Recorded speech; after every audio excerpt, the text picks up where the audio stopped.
Today, I'll be installing the winch on my 2020 Scrambler XP1000S. Unfortunately, these did not come from the factory with the winch installed, but my winch did come in today. It's the Polaris Rapid Recovery, 3,500 pounds, and I will be installing that here. Now, I did first try to install it just on the side here without removing the bumper, but unfortunately, the brackets just don't allow it to fit, so you do have to remove this. But it is pretty simple. You'll want deep socket 13mm to remove these two, and then for the two on the bottom, those are pretty simple to remove, so let's go ahead and take this piece off. Now that I have the bumper cover off, I will now lift this into place and mount it here in these holes right here. This one and this one on either side. We'll have this one covered up, and we will be using these two holes right here on either side of the winch with these provided bolts from the Polaris box. Okay, now that I have the winch mounted, I will go ahead and remove this cover, and I will start to fish the wires, these wires up there, undo the battery terminals. And again, for this winch over here, mounting this, I would definitely recommend an extension because these two bolts are going to be a little difficult to get to. So let's go ahead and remove this cover. Okay, I've now installed the handlebar controller right here, and I removed the dust cap from this, and I'm about to put this in. All right, we have everything mounted back in front of the bike, bumpers back in place, as well as the winch mounted snug with the two bolts on either side to the frame. Now, I have all the wires running behind this hose up along the radiator and then through this little gap right here into the respective spots on the battery terminals. Now, I do have the model of winch that comes with the automatic fair lead stopper that keeps the rope from being pulled in too tight into the winch, as well as the wireless remote that allows you to operate it from a distance. With that being said, you will end up using the entirety of the wiring harness if you have a similar kit. I ended up using everything except for these three wires over here, these three connectors. With that being said, let's now get into, I guess, what I had to do differently with this kit. Polaris will instruct you to mount the wireless receiver box right here, which I went ahead and did and made everything snug with the zip ties that were provided. The issue that I had after doing that was when I went to make the connections, I had this, and again, this is only because I have the wireless fair lead and the wireless remote.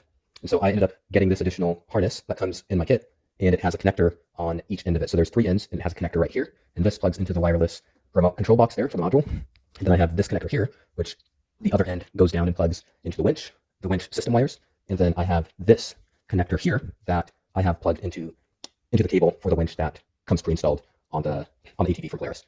But this wire over here, this other, so again, I have it plugged in right now, but this wire right here typically sits down over here. This is where Polaris has it hanging with the dirt cap on it.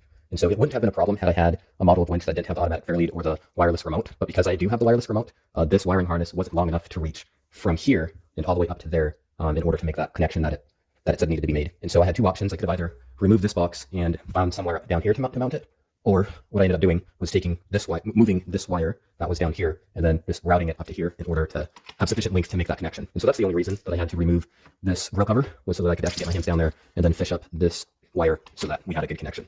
Other than that, it's pretty self-explanatory. Most of it's plug and play. And again, you won't even have to worry about, this box and, the additional, moving this out of the way if you don't have the kit with the fair lead and the remote control. Everything's going to be super simple, and most of the connections are going to be down here and then back to the battery terminal. And then you'll have the accessory key on power here, which is just these two little, let's see, can you see it on camera? Which is going to be this, I don't know how well you can see it on camera, but essentially it's going to be these two right here. So this one and this one.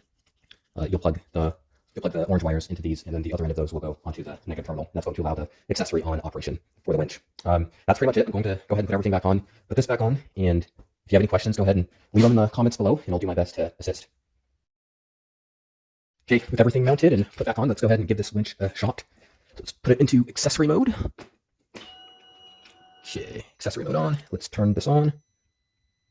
Okay, that is on, and I think this is in high right now, and you can adjust it to low and neutral for your different settings. I'm going to start out by pulling it out. So let me hold on to this, push the out button. All right, now let's test the handle switch to see if it will pull it in. All right, I think that's doing it. Let's see if this will pull it in. Okay, I think we are good to go. Let's see if auto fair lead stops on its own. Excellent.